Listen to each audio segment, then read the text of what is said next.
লাব্বাইক আল্লাহুম্মা লাব্বাইক লাব্বাইক লা শারীকা লাকা লাব্বাইক ইন্নাল হামদা ওয়ান নিমাতা লাকা ওয়াল মুলক লা শারীকা লাক।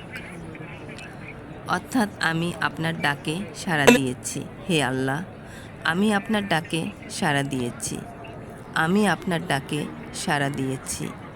আপনার কোনো শরিক নেই, আমি আপনার ডাকে সাড়া দিয়েছি। নিশ্চয়ই সমস্ত প্রশংসা, নিয়ামত এবং সাম্রাজ্য আপনারই, আপনার কোনো শরিক নেই। এই সুরধ্বনি তুলতে তুলতে আল্লাহর মেহমানগণ আল্লাহর ঘর মক্কা শরীফে যাচ্ছে। কথিত আছে অনেক অনেক বছর পূর্বে যাতায়াতের কোনো বাহন ছিল না। মানুষ তখন পায়ে হেঁটে হজ পালন করতে যেত আল্লাহর নৈকট্য লাভের আশায়। এখন যাতায়াত ব্যবস্থা উন্নত, মানুষ উড়োজাহাজে করে হজ পালন করতে যায়। সারি সারি খেজুর বাগান, দূরে পাহাড়, মরুভূমি, সব কিছু ছাড়িয়ে চলছে আল্লাহর মেহমানগণ আল্লাহর ঘরে যাওয়ার জন্য।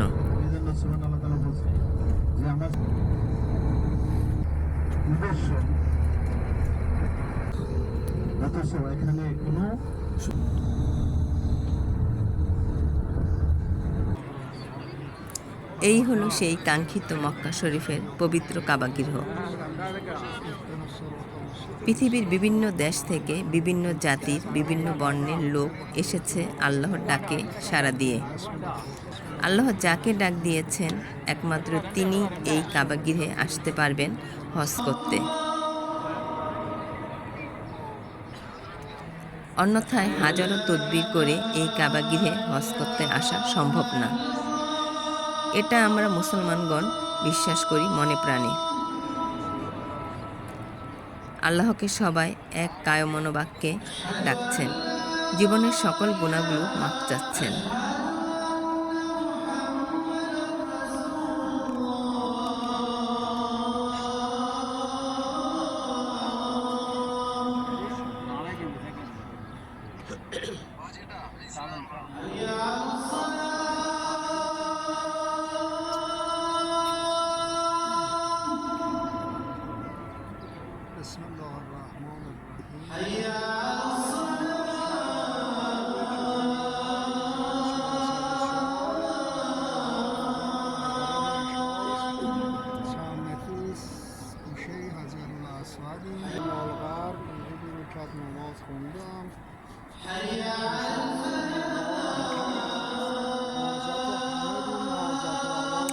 হজ পালন শেষে 9 জিলহজ সৌদি আরব, মধ্যপ্রাচ্য সহ পৃথিবীর বিভিন্ন দেশে ঈদুল আজহা উদযাপিত হয়েছে।